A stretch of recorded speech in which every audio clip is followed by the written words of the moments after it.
सच्चिदानंद समर्थ सद्गुरु साईनाथ महाराज की जय। गुरुमध्ये स्थितं विश्वं विश्वमध्ये स्थितो गुरुः गुरुर्विश्वं न चान्योस्ति तस्मै श्री गुरवे नमः तस्मै श्री गुरवे नमः। सदा निम्बवृक्षस्य मूलाधिवासा सुधास्राविणं तीक्तमप्यप्रियन्तं तरुं कल्पवृक्षाधिकं साधयन्तं नमामीश्वरं सद्गुरुं साईनाथं नमामीश्वरं सद्गुरुं साईनाथं नमामीश्वरं सद्गुरुं साईनाथं।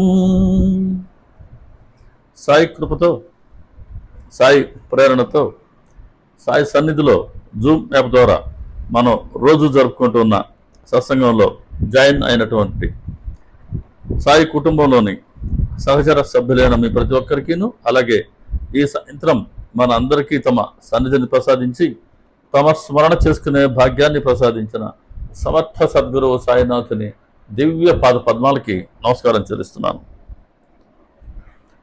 మణమ్మ గారు ఒక పర్యాయం గుంటూరుకు వచ్చినప్పుడు ఆవిడ అమ్మగారు మన ఇంట్లో ఉన్నప్పుడు అమ్మ ఒక మాట చెప్పారు. అంటే సత్సంగం చేసుకుంటూ ఉంటాం, ఒక టీం ఉంది అని చెప్పినప్పుడు ఇతర సేవలు అన్నీ కూడా ఎల్కేజీ యూకేజీ వాటితో సమానం అయ్యా, సత్సంగం పీజీతో అంటే పోస్ట్ గ్రాడ్యుయేషన్తో సమానం అని అమ్మ అన్నారు. అమ్మ ఆ రోజు అన్నదానికి ఇదే మాట భాగవతంలో ఏకాదశ స్కంధంలో ఉద్ధవుడితో శ్రీకృష్ణ పరమాత్మ ఇదే మాటను చెప్పారు. ఎందుకు సత్సంగం పీజీ అయింది అనే దాన్ని సాక్షాత్తు శ్రీకృష్ణ పరమాత్మ మాటల్లోనే వినండి, నేను చదివి వినిపిస్తాను మీకు. అది ఉద్ధవుడితో శ్రీకృష్ణ పరమాత్మ చెప్తున్నారు, ఎన్నో రెఫర్ చేస్తూ ఆయన వినండి జాగ్రత్తగా. వర్ణాశ్రమోచిత కర్మయోగములు అంటే వర్ణాశ్రమ ధర్మాలకి తగినట్టుగా మనం చేసేటువంటి కర్మలు, ప్రాణాయామ యోగము, ప్రకృతి పురుషులకు సంబంధించిన సాంఖ్యయోగము, అహింసాది ధర్మాల్ని మనం ఆచరించటం, వేదాధ్యయనం, తపస్సు, దాన ధర్మములు, యాగాది వైదిక కర్మలు, వాపి కుప తటాకాది నిర్మాణములు, యజ్ఞ యాగాదుల పరిసమాప్తి అందు ఇవ్వబడు సద్గుణ్య దక్షిణలు, ఏకాదశి ఉపవాస అది వ్రతములు, ఈరోజు ఏకాదశి, పంచమహాయజ్ఞములు, గోప్యములకు మంత్రములు, గంగాది తీర్థముల యందలి పవిత్ర స్నానములు, శౌచ ఆచమనాది నియమములు, బాహ్యాభ్యంతర మనోనిగ్రహాదులు మొదలగునవి ఎవియును కూడా సత్సంగముతో సాటిరావు. ఎందుకంటే సత్సంగం సకల లౌకిక బంధాలను దూరం మనర్చుతుంది. పైపెచ్చు సాధకుడు హృదయంలో నన్ను పదిలిపరుచుకోవడంలో సత్సంగం ప్రముఖమైన సాధనం. కాబట్టి సత్సంగం ఒక కార్యక్రమం కాదు, ఇది ఒక సాధన. ఏదన్నా సరే ఒక ఆధ్యాత్మిక సాధన ఉద్దేశం ఏంటి అని అంటే, ఏ మతం చెప్పినా ఏ సంప్రదాయం చెప్పినప్పటికీ అంతఃకరణాన్ని పరిశుద్ధి చేసుకోవడమే. అంతఃకరణం పరిశుద్ధంగా ఉంటేనే మళ్ళీ జన్మంటూ లేకుండా మనం ఆ ముక్తిని పొందవచ్చు. కాబట్టి మోక్షం పొందాలి అని అంటే ముందు జ్ఞానప్రాప్తి కలగాలి. జ్ఞానప్రాప్తి కలగాలి అని అంటే మనసులో ఉండే మాలిన్యం తొలగిపోవాలి, అంటే అంతఃకరణం పరిశుద్ధం కావాలి. కాబట్టి ఏ మతాచారం చెప్పినా ఏ సంప్రదాయం చెప్పినా ఏ సాధన చేసినప్పటికీ ఆ సాధకుడు పొందేది ఏంటి అని అంటే అంతఃకరణను ఆయన పరిశుద్ధపరుచుకుంటాడు. మరి సత్సంగం మన అంతఃకరణాన్ని పరిశుద్ధపరచడంలో ఒక చక్కని సాధనగా ఉపయోగపడుతుంది. ఇంకా చెప్తున్నారు, శ్రీకృష్ణ పరమాత్మ. సత్సంగం యొక్క ప్రభావం అపారమైనది, నిరుపమానమైనది. ఆయా యుగముల యందు, అంటే చాలా యుగాలు రెఫర్ చేస్తున్నారు శ్రీకృష్ణ పరమాత్మ, ఆయా యుగముల యందు సత్సంగము ద్వారా దైత్యులు, రాక్షసులు, మృగములు, పక్షులు, గంధర్వులు, అప్సరసలు, నాగులు, సిద్ధులు, చారుణులు, యక్షులు, విద్యాధరులు మొన్నగువారు నా సేవలో తరించారు. మానవులలో వైశ్యులు, శూద్రులు, స్త్రీలు, నిమ్మన జాతుల వారు మొదలగు రజ స్తమోగుణ స్వభావములు కలవారు ఈ సత్సంగము ద్వారా నా అనుగ్రహానికి పాత్రులయ్యారు నన్ను భజించి. అలాగే వృత్తాసురుడు, ప్రహ్లాదుడు, బలిచక్రవర్తి, బాణుడు, యముడు, మయుడు, యముడు కాదు మయుడు, విభీషణుడు, సుగ్రీవుడు, హనుమంతుడు, జాంబవంతుడు, గజేంద్రుడు, జటాయువు, ధర్మవ్యాధుడు, కుబ్జ, గోపికలు అంటే నంద గోకులలో ఉండే గోపికలు, యజ్ఞాచరణమునందు నిమగ్నులైన బ్రాహ్మణుల యొక్క పత్నులు, ఇంకను పెక్కుమంది ఈ సత్సంగము ద్వారా నన్ను సేవించి కృతార్థులయ్యారు. వీళ్ళందరూ కూడా వేదం అధ్యయనం చేసిన వారు కాదు. అంటే ఈ బ్రాహ్మణ పత్నులు అంటే అక్కడ యజ్ఞం చేస్తుంటారు కొంతమంది బ్రాహ్మణులు. అక్కడికి శ్రీకృష్ణుడు వచ్చుంటారు ఆయన గోవులు మేపుకుంటూ వాళ్ళ బృందంతో. అక్కడ వాళ్ళకి ఆహారం కోసం కొంతమంది గోపాల బాలకులను పిలిపించి ఆ యజ్ఞం చేసే వాళ్ళ దగ్గరికి వెళ్ళిరండి, ఆ విప్రులను అడగండి, మనకు ఆహారం కావాలా అని పంపించారు. పంపిస్తే వాళ్ళతో ఆ విప్రులు ఏమంటారంటే మేము పెట్టం మీకు అని మొహమాట లేకుండా చెప్పేశారు. సాక్షాత్తు యజ్ఞం చేస్తే ఆ యజ్ఞ ఫలాన్ని ఏ శ్రీహరి అయితే స్వీకరిస్తారో ఆయన యజ్ఞానికి భోక్త, ఆ ఫలానికి భోక్త. అటువంటి శ్రీహరి సాక్షాత్తుగా శ్రీకృష్ణ పరమాత్మగా అవతరించి అయ్యా నాకు ఆహారం ఇవ్వండి అని అడిగితే వాళ్ళు గుర్తించలేకపోయారు, వాళ్ళు ఇవ్వలేదు. కానీ వాళ్ళ పత్నులు వాళ్ళు గుర్తించి శ్రీకృష్ణ పరమాత్మను చూసి ఈయన సాక్షాత్తు శ్రీహరే కదా, ఈయన గురించి మనం చాలా విన్నాం అని వాళ్ళు ఇళ్లలో నుంచి ప్రేమగా తీసుకొచ్చి వాళ్ళకి ఆహారాన్ని సమర్పిస్తారు. భర్తలు అడ్డుపడ్డా కూడా వాళ్ళ మాట వినలేదు, దాన్ని చెప్తున్నారు. అటువంటి స్త్రీలు వచ్చి నన్ను సత్సంగం ద్వారా వాళ్ళు తెలుసుకొని నన్ను ఆశ్రయించారు. వీళ్ళందరూ కూడా అంటే ఈ స్త్రీలు ఎటువంటి వ్రతాలు చేయలేదు, ఎటువంటి తపస్సులు చేయలేదు, వేదాన్ని అధ్యయనం చేయలేదు, మహాత్ములను ఉపాసించిన వారు కాదు. అయినను వీళ్ళందరూ కూడా కేవలం సత్సంగ ప్రభావం కారణంగానే నా కృపకు పాత్రులై పరమ పదాన్ని పొందారు. ఇంకా చెప్తున్నారు. కాబట్టి సత్సంగం చూడండి ఇటువంటి విధి నిషేధాలని వాటన్నిటిని పక్కన నెట్టేస్తుంది, సాక్షాత్తు మనసుని భగవంతుడిపైనే నిలుపుతుంది. ఇంకా చెప్తున్నారు శ్రీకృష్ణ పరమాత్మ, ఉద్ధవ కొందరు మహాత్ములు యోగము, సాంఖ్యము, దానము, వ్రతము, తపస్సు, యజ్ఞములు, శాస్త్రాధ్యయనము, అధ్యాపనము, శాస్త్రాలు అధ్యయనం చేయడం, అధ్యాపనం చేయటం, సన్యాసము మొదలగు వాటి ద్వారా గట్టిగా ప్రయత్నించినప్పటికీ నా కృపకు పాత్రులు కాలేకపోయారు. కానీ సత్సంగము ద్వారా వారు నన్ను పొందగలిగిరి. కాబట్టి సత్సంగానికి ఉన్నటువంటి ఒక పవిత్రమైనటువంటి శక్తిని సాక్షాత్తు శ్రీకృష్ణ పరమాత్మ ఉద్ధవుడితో ఆయన ప్రస్తావించడం జరిగింది. ఇది చూసిన తర్వాత చూడు బాబా గారు సద్గురువు ఎంత అపారమైన దయతో కరుణతో మనందరినీ సత్సంగం ద్వారా ఆయన తమ దరికి చేర్చుకునే ప్రయత్నం చేస్తున్నారు, మనల్ని సరిదిద్దే ప్రయత్నం చేస్తున్నారు అని ఒక్కసారి మనసు గాలిలో తేలిపోయింది.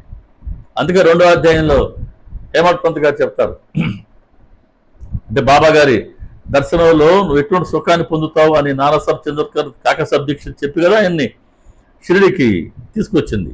వాళ్ళ ప్రోద్బలంతోనే కదా ఆయన షిరిడీకి వచ్చి తొలిసారి బాబాని దర్శించుకునింది.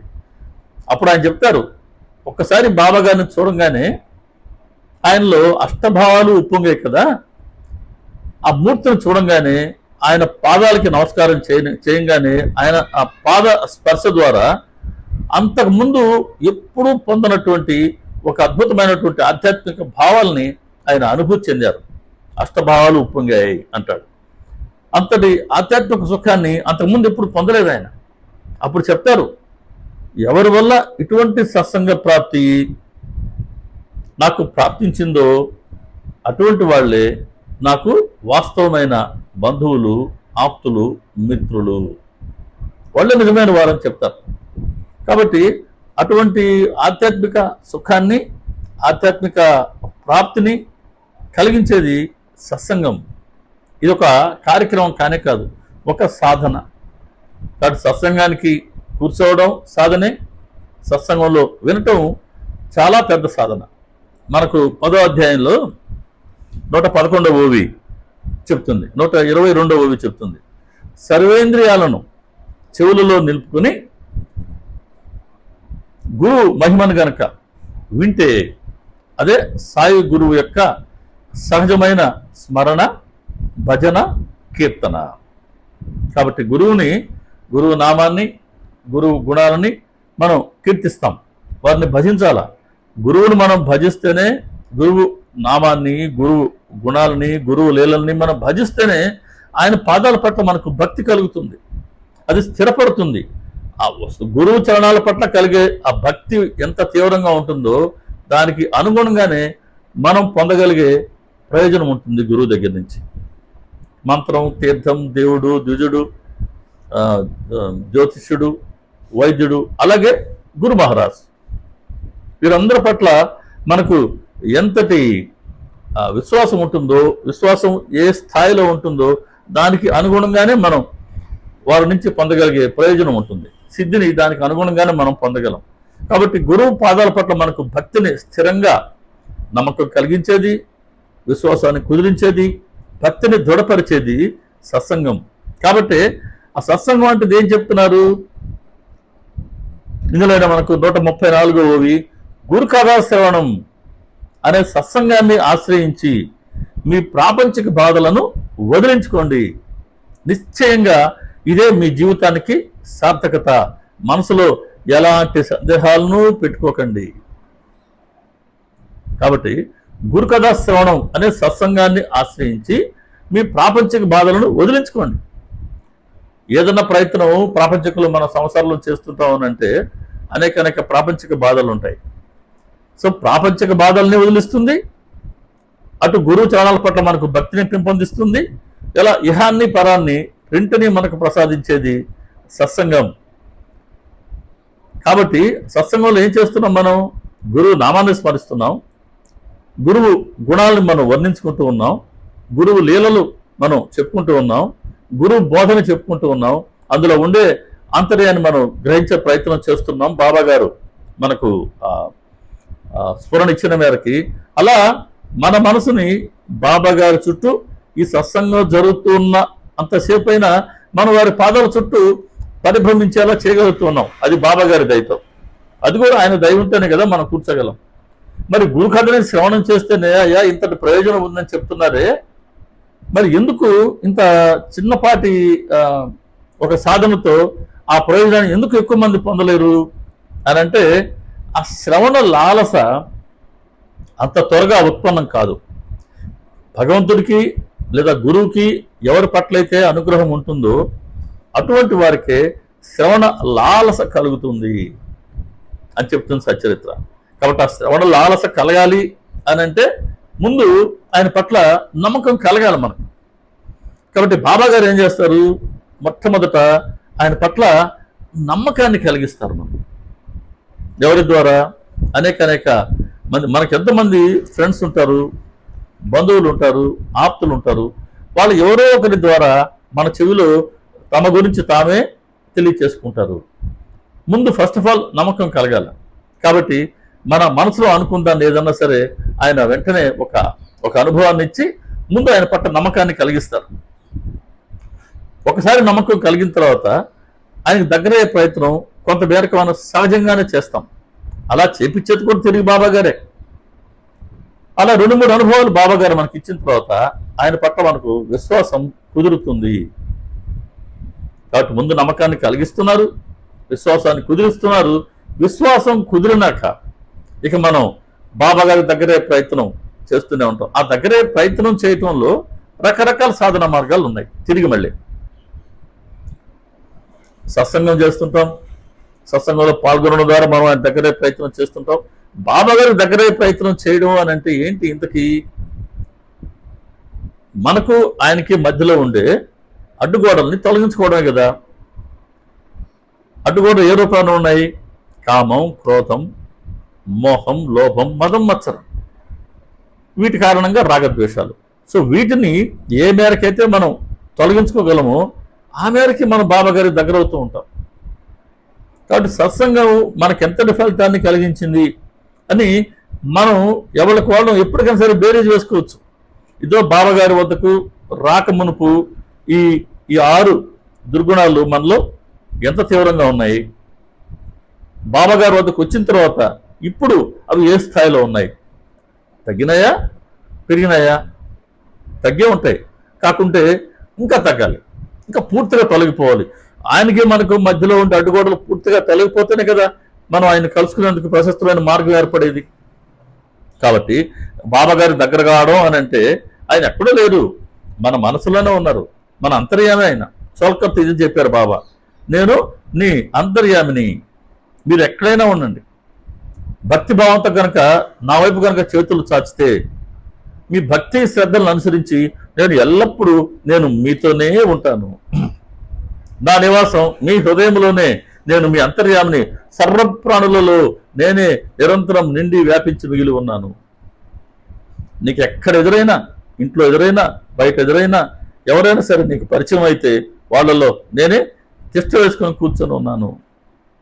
ఎలాగైతే ఆయన మన అంతర్యామో అలాగే సకల జీవుల అంతర్యామి కూడా ఆయనే. కాబట్టి ఆయన కాక రెండవది లేదు, ఏకమేవ అద్వితీయం అనే ఒక అనుభవాన్ని బాబా గారే కలిగిస్తారు.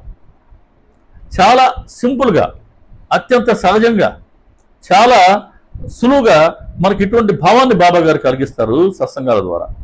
సరే, సత్సంగాల ద్వారా కొంతమంది మనం ప్రయత్నం చేస్తూ ఉంటాం, హారతుల ద్వారా కొంతమంది ప్రయత్నం చేస్తుంటారు, పారాయణ ద్వారా కొంతమంది ప్రయత్నిస్తుంటారు, నామం, సాయిబాబా నామం చెప్తూ కొంతమంది ప్రయత్నిస్తుంటారు, బాబా గారి భజనలు చేస్తూ వింటూ కొంతమంది ప్రయత్నిస్తుంటారు, లేదా మందిరాల్లో సేవ చేసుకుంటూ ఇంకొంతమంది ప్రయత్నిస్తుంటారు, షిరిడీకి వస్తూ పోతూ కొంతమంది ప్రయత్నిస్తుంటారు. ఇలా ప్రయత్నాలు అనేక మార్గాలు ఉన్నాయి. కానీ సద్గురువులు చెప్పింది, సాక్షాత్తు శ్రీకృష్ణ పరమాత్మ చెప్పింది ఏంటంటే సత్సంగం ద్వారా మీరు నన్ను సులువుగా పొందగలరు. కాబట్టి సత్సంగం ఎలా ఉండాలి అని అంటే సత్యరు చెప్తూ ఉంది 10వ అధ్యాయంలో, గురు కథాశ్రవణం అనే సత్సంగాన్ని ఆశ్రయించి అంటుంది. ప్రాపంచిక బాధలు వదిలించుకోండి, ఇందులో ఏం సందేహమే లేదు, ఇదే మీ జీవితానికి సార్థకత. కాబట్టి భగవంతుడి దయ, బాబా గారి అనుగ్రహంతో మనం బాబా గారి గురించి శ్రవణం చేస్తూనే ఉన్నాం కొన్ని సంవత్సరాల నుంచి. ఓ రకంగా మనకు తెలియకుండానే మనకు ఆయన ఇచ్చినటువంటి ఒక వరం ఇది సత్సంగం. ఏ రుణానుబంధమో తెలియదు, తీసుకొచ్చి సత్సంగం ద్వారా ఆయన ముందు కూర్చోబెట్టుకుంటారు.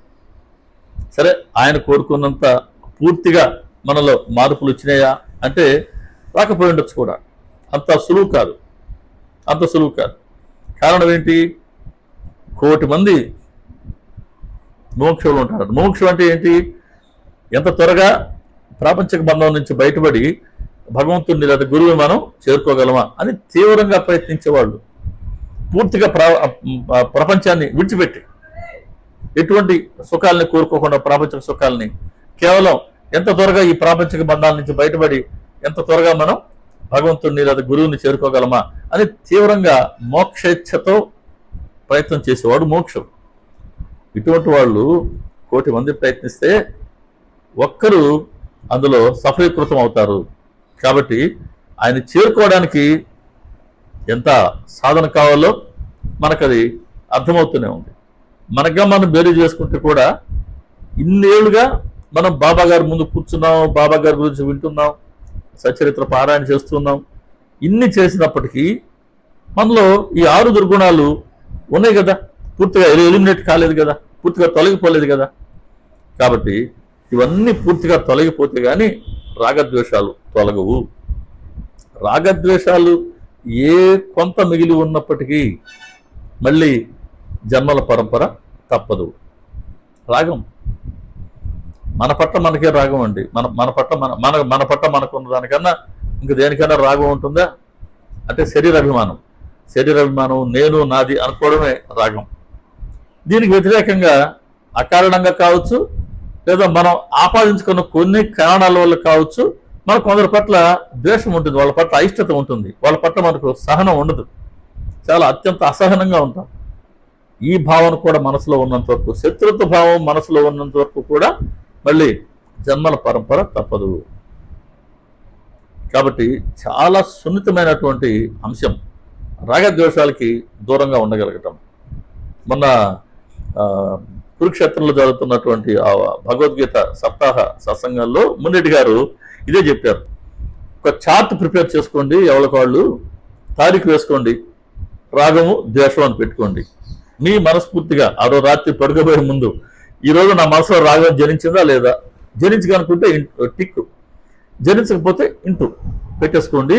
అట్లా మీ మనస్సాక్షిగా మీరే ఈ డేటా మీకు మీరు తయారు చేసుకోండి అని ఒక సాధన మార్గాన్ని ఆయన చెప్పడం జరిగింది.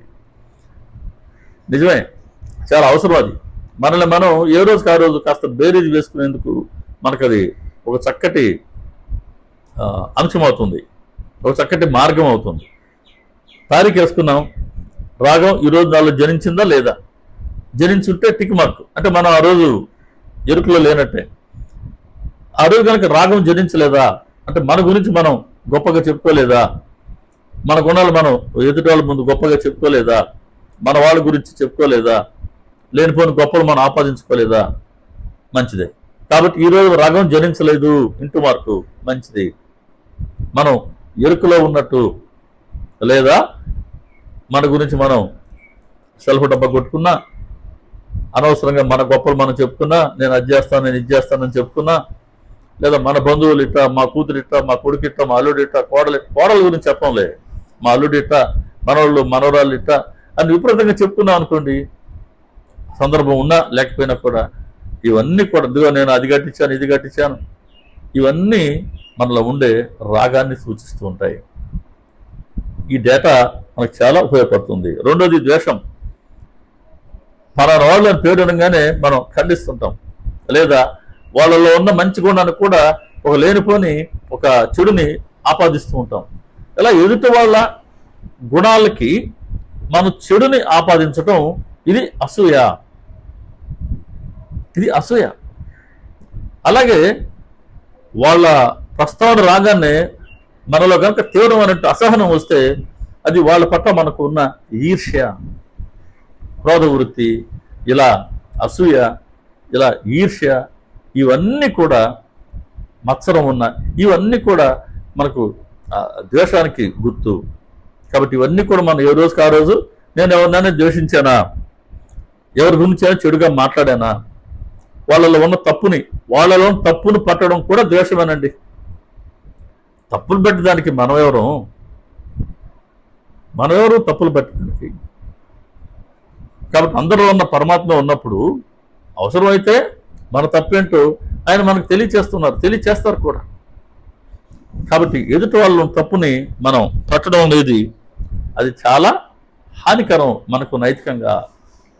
శారదామాత రామకృష్ణ పరమహంస గారి సతీమణి అమ్మ ప్రతిరోజు చెప్పుకునేవారు, అయ్యా నేను అమ్మ కాళీ నేను ఎవరిలోనూ తప్పులు పట్టకుండా ఉండేట్లు చూడు.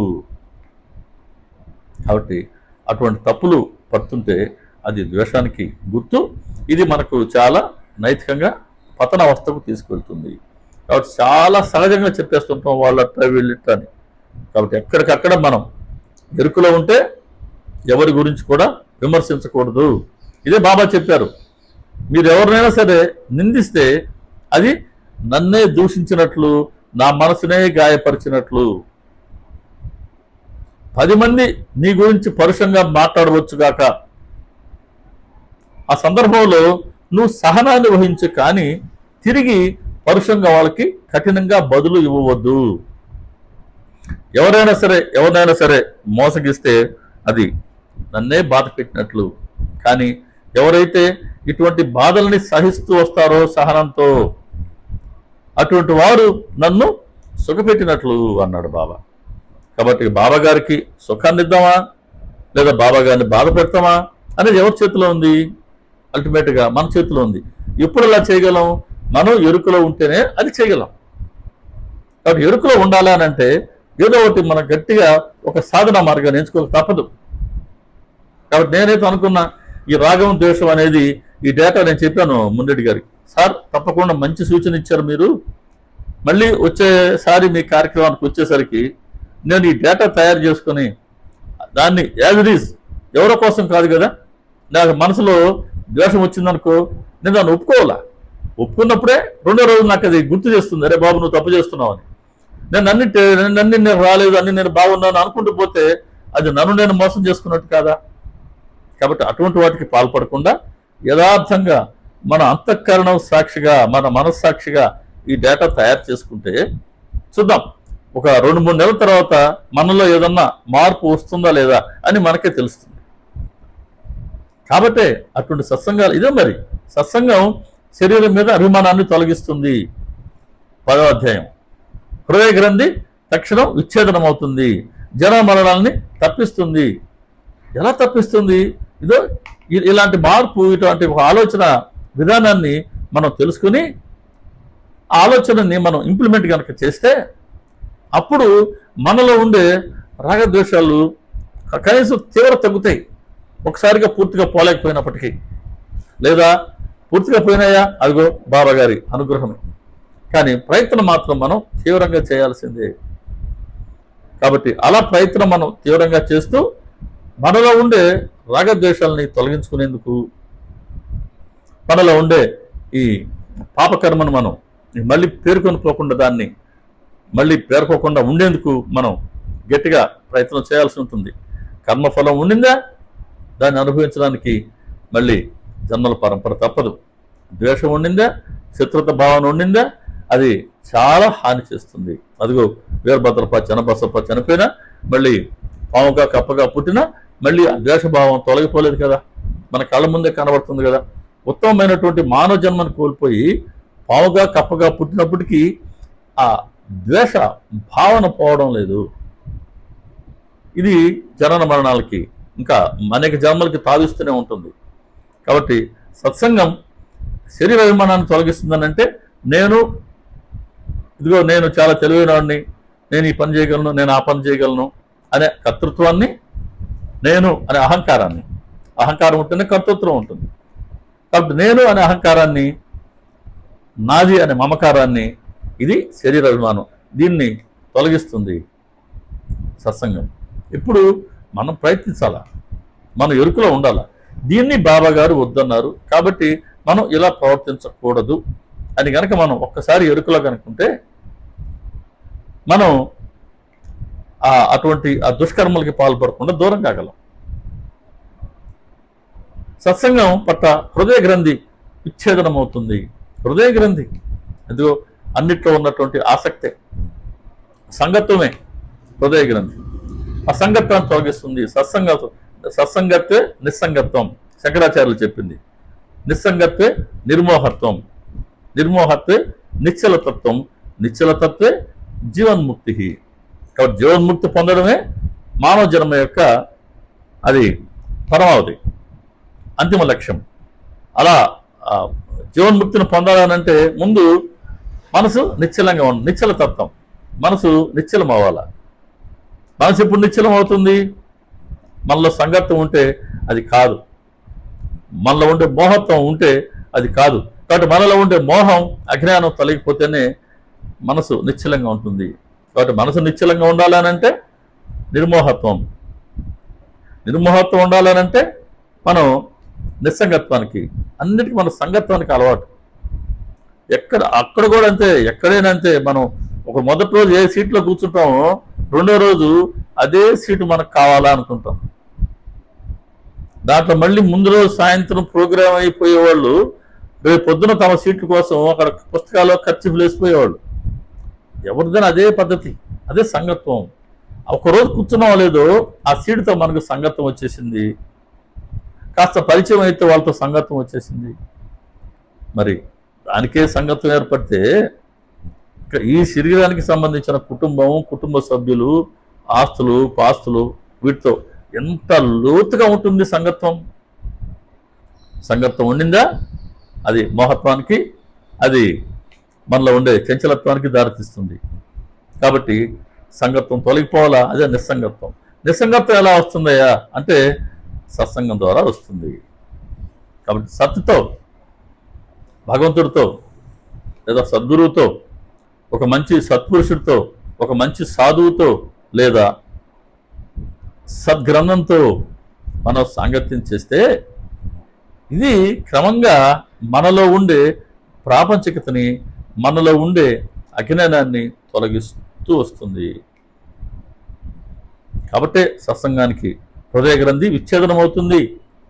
ఎప్పుడైతే హృదయ గ్రంథి అజ్ఞానం తొలగిపోతుందో జ్ఞాన ప్రాప్తి, ఇక జననమానాలు ఎందుకుంటాయి. వాటి సత్సంగం ఏం చేస్తుందని అంటే నిరంతరం మనల్ని బాబాగారి ఎరుకలో ఉంచుతుంది, బాబాగారిని ఎప్పుడు మన స్మృతిలో ఉంచుతుంది.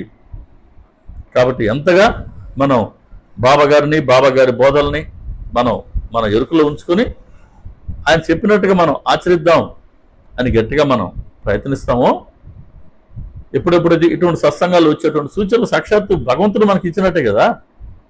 అందుకే సత్సంగాలు ఇప్పుడు చాలా జాగ్రత్తగా వినాలి మనం. అందుకే పెన్ను, బుక్ అని చెప్తుంటాను నేను. అది ఉండబట్టే టక్కని ఆ పాయింట్ ఆ రోజు రాసుకోగలిగాం. అటువంటి మన స్వభావానికి సరిపడా ఒక సూచన ఖచ్చితంగా భగవంతుడు ఇస్తాడు సత్సంగంలో. అది అందరికీ లోతుగా పట్టకపోవచ్చు, కానీ మన స్వభావానికి సరిపోయింది అని మన మనసు గ్రహిస్తుంది. దాన్ని మనం రాసుకోవాలి, దాన్ని పదే పదే మనం శ్రవణం చేసి దాన్ని మననం చేసుకోవాలి. మననం చేసిన తర్వాత దాన్ని ఆచరిస్తేనే నిధిధ్యాసన. వీటన్నిటికీ మూలం సత్సంగం అంటే శ్రవణం. కాబట్టి ఇటువంటి శ్రవణ లాలసైతే భగవంతుడు బాబాగారు మనకు ఇచ్చారు. సత్సంగం ఇంతటి మహోన్నతమైనది. కాబట్టి మనం సత్సంగాన్ని ఒక ఏదో రొటీన్గా జరిగే ఒక కార్యక్రమంలాగా కాకుండా ఒక సాధనగా భావించి చక్కగా మనల్ని బాబాగారి నామస్మరణలో ఉంచుతూ, బాబాగారి బోధల ఆ ఎరుకలో మనల్ని ఉంచుతూ, మళ్ళీ మనం సరిదిద్దుకునేందుకు అవసరమైన భక్తిని, శ్రద్ధని, బాబాగారు కోరుకుంటున్న నిష్టను, సహనాన్ని ఈ సందర్భంగా సద్గురు మనందరికీ అనుగ్రహించాలని వారి పాద పద్మాల వద్ద ప్రార్థన చేస్తూ సత్సంగాన్ని ఇంకొద్దిగా భక్తి శ్రద్ధలతో మనం ఆశ్రయించి మనల్ని మనం సరిదిద్దుకునేందుకు, తద్వారా బాబాగారిని సంతోషపరిచేందుకు మనం ప్రయత్నం చేద్దాం. శ్రీ సచ్చిదానంద సమర్థ సద్గురు సాయినాథ్ మహారాజుకి జై. సర్వే జనా సుఖినో భవంతు, లోకా సమస్తా సుఖినో భవంతు, సమస్త సన్మంగళాని భవంతు. ఓం శాంతి శాంతి శాంతి. సర్వం శ్రీ సాయినాథార్పణమస్తు. శుభం భవతు. ఓం తత్సత్. ఇదండి ఈరోజు సత్సంగం. మన ఛానల్ని ఇతర సాయి భక్తులకి పరిచయం చేయండి. ఇంకొక వీడియోలో బాబా గారు ఇచ్చిన స్ఫూరణ మేరకి మళ్ళీ కలుసుకుందాం. అందరికీ నమస్కారం. శ్రీ సాయిబాబా.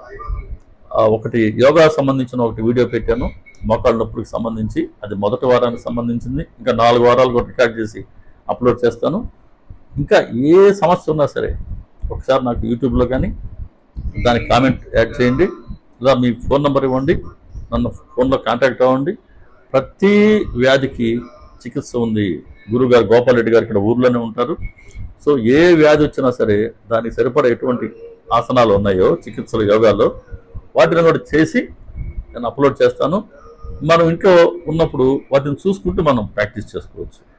కాబట్టి ఇలా సేవ చేసుకుంటూ పోదాం. అందరికీ నమస్కారం. శ్రీ సాయిబాబా.